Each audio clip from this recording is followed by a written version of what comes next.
ओम साई राम। साई सचित्र अध्याय 2 चैप्टर 2। ग्रंथ लेखन का अध्याय कार्यारंभ में असमर्था और साहस, गर्मा गर्म बहस, अर्थपूर्ण उपाधि, हेमंडपथ, गुरु की आवश्यकता। गत अध्याय में ग्रंथकार ने अपने मौलिक ग्रंथ श्री साई सचित्र मराठी भाषा में उन कारणों पर प्रकाश डाला था जिनके द्वारा उन्हें ग्रंथ रचना के कार्य को आरंभ करने की प्रेरणा मिली। अब वे ग्रंथ पठन के योग्य अधिकारियों तथा अन्य विशेषों का इस अध्याय में विवेचन करते हैं। ग्रंथ लेखन का हेतु किस प्रकार विषुचिका यानी कि हैजा के रोग के प्रकोप को आटा पिसवाकर तथा उसको ग्राउंड के बाहर फेंक कर रोका तथा उसका अमूलन किया। बाबा की इस लीला का प्रथम अध्याय में वर्णन किया जा चुका है। मैंने और भी लीलाएं सुनी है जिसमें मेरे हृदय को अति आनंद हुआ है और यही आनंद का स्रोत काव्य कविता रूप में प्रकट हुआ है। मैंने ये भी सोचा है कि इन महान आश्चर्यजनक लीलाओं का वर्णन बाबा के भक्तों के लिए मनोरंजक एवं शिक्षाप्रद सिद्ध होगा तथा उनके पाप समूल नष्ट हो जाएंगे। इसलिए मैंने बाबा की पवित्र जीवन गाथा और मधुर उपदेशों का लेखन प्रारंभ कर दिया। श्री साईं की जीवनी ना तो उलझनपूर्ण है और ना संकीर्ण है, वरन सत्य और आध्यात्मिक मार्ग का वास्तविक दिव्य दर्शन कराती है। कार्य आरंभ करने में असमर्था और साहस। श्री हेमंडपथ को ये विचार आया कि मैं इस कार्य के लिए उपयुक्त पात्र नहीं हूँ। मैं तो अपने परम मित्र की जीवनी से भी भली भांति परिचित नहीं हूँ और ना ही अपनी प्रकृति से। तब फिर मुझ जैसे मूढ़पति भला एक महान संत पुरुष की जीवनी लिखने का दुस्साहस कैसे कर सकता है। अवतारों की प्रवृत्ति के वर्णन में वेद भी अपनी असमर्था प्रकट करते हैं। किसी संत का चरित्र समझने के लिए स्वयं को पहले संत होना नितांत आवश्यक है।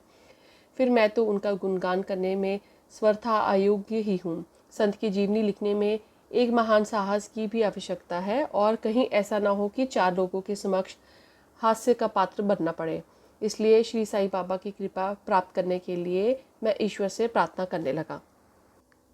महाराष्ट्र के सतश्रेष्ठ की ज्ञानेश्वर महाराज का कथन है कि सच्चरित्र के रचयिता से परमात्मा अति प्रसन्न होता है। तुलसीदास ने भी कहा है कि साधु चरित्र शुभ सरसी कपासु निरस विशद गुणमय फल जासु जो सही दुख पर छिद्र दुरावा वदनीय जो ही जग जस पावा। भक्तों को भी संतों की सेवा करने की इच्छा बनी रहती है। संतों की कार्य पूर्ण करा लेने की प्रणाली भी विचित्र ही है। यथार्थ प्रेरणा तो संत ही क्या करते हैं, भक्त तो निमित्त मात्र या कहिए कार्य पूर्ति के लिए एक यंत्र मात्र है। उदाहरणरथ शंख सन 1700 में कवि महीपति को संत चरित्र लेखन की प्रेरणा हुई। संतों ने अंत प्रेरणा पैदा की और कार्य पूर्ण हो गया। इसी प्रकार शंख 1800 में श्री दासगणु की सेवा स्वीकार हुई।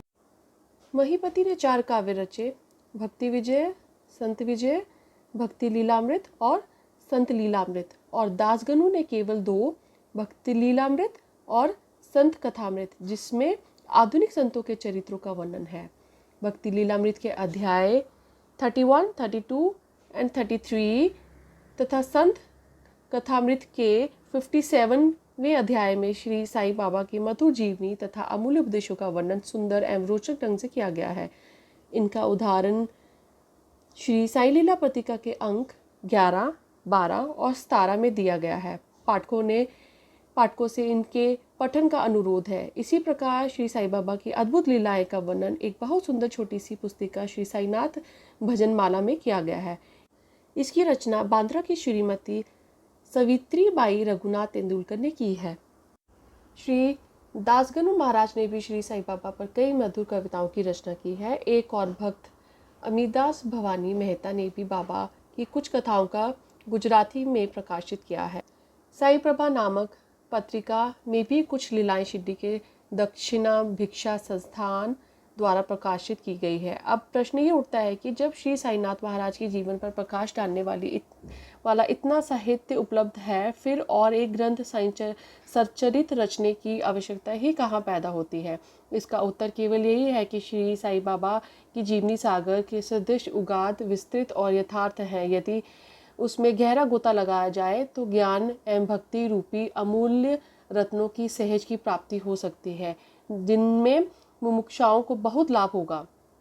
श्री साईं बाबा की जीवनी उनके दृष्टांत एवं उपदेश महान आश्चर्य से परिपूर्ण है। दुख और दुर्भाग्यग्रस्त मानवों को इनसे शांति और सुख प्राप्त होता है तथा लोक व परलोक में श्रेयस की प्राप्ति होती है। यदि श्री साईं बाबा के उपदेशों का जो भी वैदिक शिक्षा के समान ही मनोरंजक और शिक्षाप्रद है, ध्यानपूर्वक श्रवण एवं मनन किया जाए तो भक्तों को अपने मनोवांछित फल की प्राप्ति हो जाएगी, अर्थात ब्रह्म से अभिन्नता, अष्टांग योग की सिद्ध और समाधि, आनंद आदि की प्राप्ति सरलता से हो जाएगी।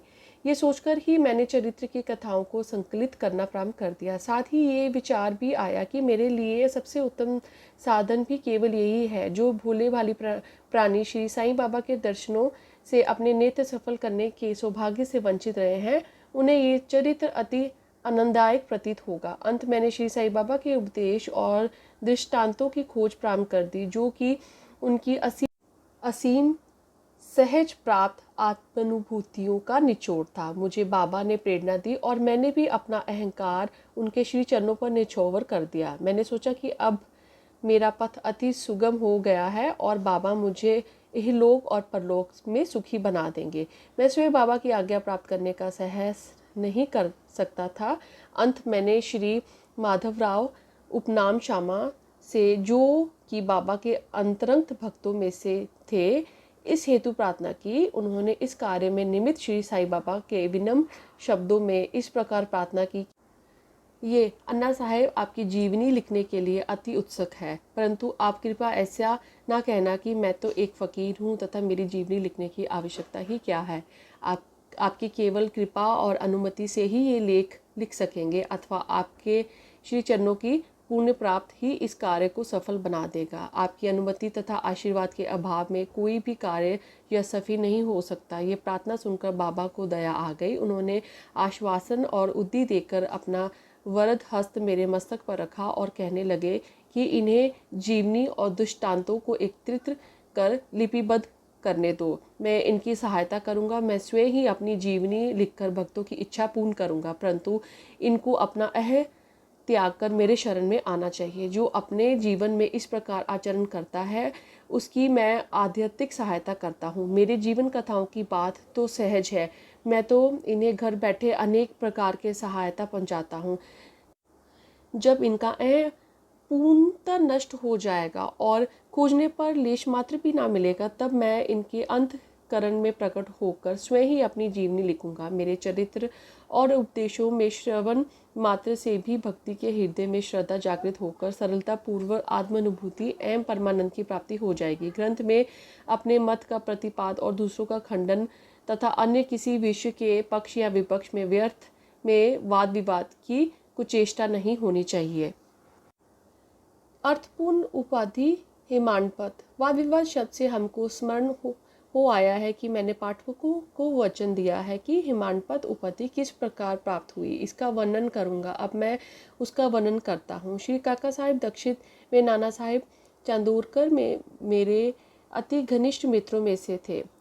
उन्होंने मुझे शिरडी जाकर श्री साईं बाबा के दर्शन का लाभ उठाने के अनुरोध किया। मैंने उन्हें वचन दिया, परंतु कुछ बाधा आ जाने के कारण मेरी शिरडी यात्रा स्थगित हो गई। मेरे इस घनिष्ठ मित्र का पुत्र लोनावाला में रोगग्रस्त हो गया था। उन्होंने सभी संभव अधिभौतिक और आध्यात्मिक उपचार किए, परंतु ऐसा सभी प्रयत्न निष्फल हुए और ज्वर किसी प्रकार भी कम ना हुआ। अंत में उन्होंने अपने गुरुदेव को उनके सिरहाने बिठलाया, परंतु परिणाम पूर्वत ही हुआ। ये घटना देखकर मुझे विचार आया कि जब गुरु एक बालक के प्राणों की भी रक्षा करने में असमर्थ है, तब उनकी उपयोगिता ही क्या है, और जब उनमें कोई समर्थ ही नहीं, तब फिर शिरडी जाने से क्या प्रयोजन।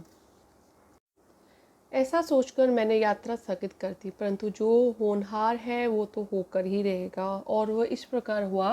प्रांताधिकारी नाना साहब चांदोरकर बसई के दौरे पर जा रहे थे। वे ठाणा से दादर पहुंचे थे, तब बसई जाने वाली गाड़ी की प्रतीक्षा कर रहे थे। उसी समय बांद्रा लोकल आ पहुंची, जिसमें बैठकर वे बांद्रा पहुंचे तथा शिरडी यात्रा स्थगित करने के लिए मुझे आड़े हाथे लिया।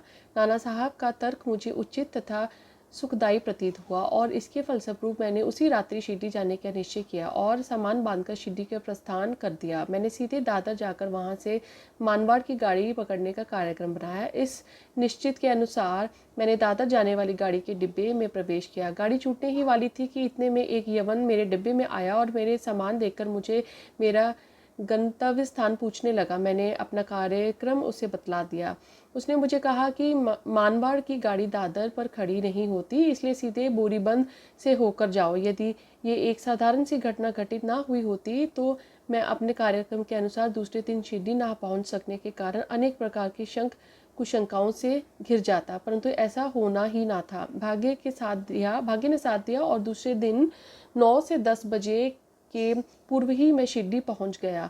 ये सन 1910 की बात है, जब प्रवासी भक्तों के ठहरने के लिए साड़ेवाड़ा एक ही मात्र स्थान था। तांगे से उतरने पर मैं साईं बाबा के दर्शनों के लिए बड़ा लालियत था। उसी समय भक्त प्रवर श्री तात्या साहब नूलकर मस्जिद से लौटे ही थे। उन्होंने बतलाया कि इस समय श्री साईं बाबा मस्जिद के मोड़ पर ही हैं, अभी केवल उनका प्रारंभिक दर्शन ही कर लो और फिर स्नानादि के निवृत्त होने के पश्चात सुविधा से भेंट करने जाना। ये सुनते ही मैं दौड़कर गया और बाबा के चरण वंदना की। मेरे प्रसन्नता का पावार न रहा। मुझे क्या नहीं मिल गया था। मेरा शरीर उल्सित सा हो गया। श्रुधा और तृषा की सुधि जाती रही। जिस क्षण से उनके भव विनाशक चरणों का स्पर्श प्राप्त हुआ, मेरे जीवन में एक नूतन आनंद प्रवाह बहने लगा। एक नई उमंग आ गई। जिन्होंने मुझे बाबा के दर्शनार्थ प्रेरणा, प्रोत्साहन और सहायता पहुंचाई, उनके प्रति मेरा हृदय बारंबार कृतज्ञता अनुभव करने लगा। मैं उनका सदैव के लिए ऋणी हो गया। उनका ये उपकार मैं कभी भूल ना सकूंगा। यथार्थ में वे ही मेरे कुटुंबी और उनके ऋण से मैं कभी भी मुक्त ना हो सकूंगा। यथार्थ में वे ही मेरे कुटुंबी और उनके ऋण से मैं कभी भी मुक्त ना सकूंगा। मैं सदा उनका स्मरण कर उन्हें मानसिक प्रणाम किया करता हूँ। जैसे कि मेरे अनुभव में आया है कि साईं के दर्शन में ही ये विशेषता है कि विचार परिवर्तन तथा पिछले कर्मों का प्रभाव शीघ्र मंद पड़ने लगता है और शनाय शनाय अनास्ति और सांसारिक भोगों से वैराग्य बढ़ता जाता है। केवल गत जन्मों के अनेक शुभ संस्कार एकत्रित होने पर ही ऐसा दर्शन प्राप्त होना सुलभ हो सकता है। पाठकों, मैं आपसे शपथ पूर्वक कहता हूँ कि यदि आप श्री साईं बाबा को एक दृष्टि भरकर देख लेंगे तो आपको संपूर्ण विश्व की साईमय दिखलाई पड़ेगा। गर्मा गर्म बहस। शिरडी पहुंचने के प्रथम दिन ही बाला साहिब तथा मेरे बीच गुरु की आवश्यकता पर वाद विवाद छिड़ गया। मेरा मत था कि स्वतंत्रता त्याग कर पराधीन क्यों होना चाहिए तथा जब कर्म करना ही पड़ता है तब गुरु की आवश्यकता ही कहाँ रही। प्रत्येक को पूर्ण प्रयत्न कर स्वयं को आगे बढ़ाना चाहिए। गुरु शिष्य के लिए करता ही क्या है, वे तो सुख से निंद्रा का आनंद लेता है। इस प्रकार मैंने स्वतंत्र का पक्ष लिया और बाला साहेब ने पारबंद का। उन्होंने कहा कि जो विधि लिखित है वह घटित होकर रहेगा। इससे उच्च कोटि के महापुरुष भी असफल हो गए हैं। कहावत है कि मेरे मन कुछ और है, विधाता के कुछ और। फिर परामर्श युक्त शब्दों में बोले, भाई साहब ये नीरी विदिता छोड़ दो, ये अहंकार तुम्हारी कुछ भी सहायता ना कर सकेगा। इस प्रकार दोनों पक्षों में खंडन मंडल में लगभग 1 घंटा व्यतीत हो गया और सदैव की भांति कोई निष्कर्ष ना निकल सका। इसलिए तंग और विवश होकर विवाद स्थगित करना पड़ा। इसका परिणाम ये हुआ कि मेरे मानसिक शांति भंग हो गई तथा मुझे अनुभव हुआ कि जब तक घोर दैहिक बुद्धि और अहंकार ना हो तब तक विवाद संभव नहीं। वस्तुत ये अहंकार ही विवाद की जड़ है। जब अन्य लोगों के साथ मैं मस्जिद गया तब बाबा ने काका साहब को संबोधित कर प्रश्न किया कि साड़ेवाड़ा में क्या चल रहा था, किस विषय में विवाद था। फिर मेरी ओर दृष्टिपात कर बोले कि इन हेमानपत ने क्या कहा। ये शब्द सुनकर मुझे अधिक अचंभा हुआ। साड़ेवाड़ा और मस्जिद में पर्याप्त अंतर था। सर्वज्ञ तथा अंतर्यामी हुए बिना बाबा को विवाद का ज्ञान कैसे हो सकता था। मैं सोचने लगा कि बाबा हेमानपत के नाम से मुझे क्यों संबोधित करते हैं। ये शब्द तो हेमद्रिपंथ का अपभ्रंश है।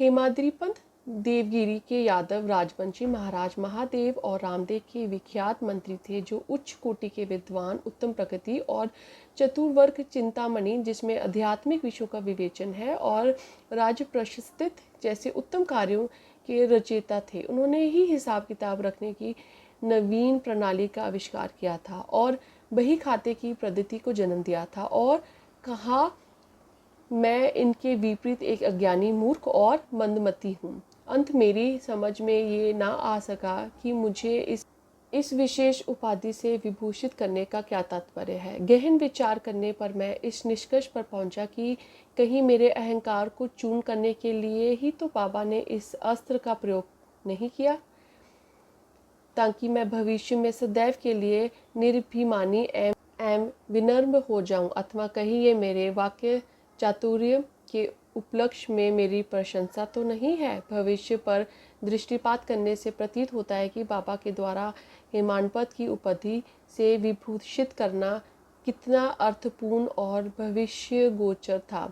सर्वविदित है कि कालांतर में दाभोलकर ने श्री साईं बाबा संस्थान का प्रबंध कितने सुचारू एवं विविधतापूर्ण ढंग से किया था, हिसाब किताब आदि कितने उत्तम प्रकार से रखे थे, तथा साथ ही साथ महाकाव्य साई सच्चरित्र की रचना भी की। इस ग्रंथ में महत्वपूर्ण और आध्यात्मिक विषयों जैसे ज्ञान, भक्ति, वैराग्य, शरणागति एवं आत्मनिवेदन आदि का समावेश है। गुरु की आवश्यकता।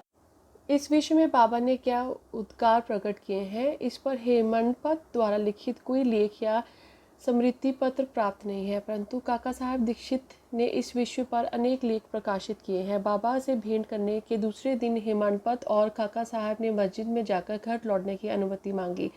बाबा ने स्वीकृति दे दी।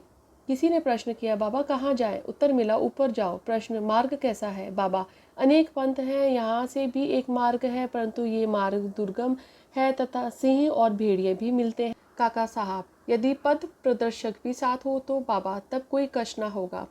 मार्ग पद प्रदर्शक तुम्हारी सिंह, भेड़ियों और खंदकों से रक्षा कर तुम्हें सीधे निर्दिष्ट स्थान पर पहुंचा देंगे, परंतु उससे अभाव में जंगल में मार्ग भूलने या गड्ढे में गिर जाने की संभावना है। दाभोलकर भी उपयुक्त प्रसंग के अवसर पर वहां उपस्थित थे। उन्होंने सोचा कि जो कुछ बाबा कह रहे हैं वे गुरु की आवश्यकता क्यों है। इस प्रश्न का उत्तर है साईं लीला भाग 1 संख्या 5D पृष्ठ 47 के अनुसार उन्होंने सदा के लिए मन में ये गांठ बांध ली कि अब कभी इस विषय पर वाद विवाद नहीं करेंगे कि स्वतंत्र या परतंत्र व्यक्ति आध्यात्मिक विषयों के लिए कैसा सिद्ध होगा। प्रत्युत इसके विपरीत यथार्थ में परमार्थ लाभ केवल गुरु के उपदेश पालन में ही निहित है। इन उपदेशों का वर्णन मूल काव्य ग्रंथ के इसी अध्याय में किया गया है, जिसमें लिखा है कि राम और कृष्ण महान अवतारी होते हुए भी आत्मानुभूति के लिए राम को अपने गुरु वशिष्ठ और कृष्ण को अपने गुरु सांदीपनि की शरण में जाना पड़ा था। इस मार्ग में उन्नति प्राप्त करने के लिए केवल श्रद्धा और धैर्य, ये ही 2 गुण सहायक हैं। श्री सद्गुरु साईनाथ प्रणमस्तु। शुभ भवतु।